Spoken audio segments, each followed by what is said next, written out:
அன்பார்ந்த நண்பர்களே, உங்கள் அனைவரையும்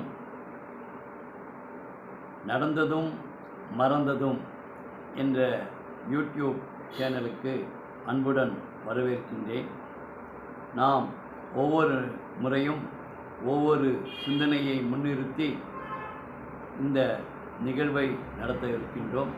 அனைவரும் இதற்கு ஒத்துழைப்பு தருமாறு அன்புடன் கேட்டுக்கொள்கின்றோம். நல்ல பிரியாணி அரிசி இருக்குங்களா? இருக்குங்க. என்ன விலை? 150 ரூபாங்க. அப்படின்னா நல்லா வாசனையாக இருக்குமா? நல்லா வாசனையாக இருக்கணும்னா அதுக்குன்னு மசாலா இருக்குங்க. மசாலா வாங்கி போடுங்க.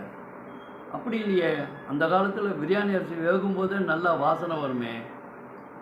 அப்படின்னா நீங்கள் சமைக்கும்போது ஃபேன் போட்டுக்குங்க. ஏங்க, ஃபேன் போட்டால் அடுப்பு அணிஞ்சிடும். நீங்கள் ஃபேன் போட்டு சமைக்க சொல்கிறீங்களே. ஃபேனுன்னா இந்த ஃபேன் இல்லைங்க, எக்ஸாஸ்ட் ஃபேன் போட்டுக்குங்க. எக்ஸாஸ்ட் ஃபேன் போட்டால் பிரியாணி வாசனையெல்லாம் ஏற்று விட்டுக்குள்ளே போயிடும்.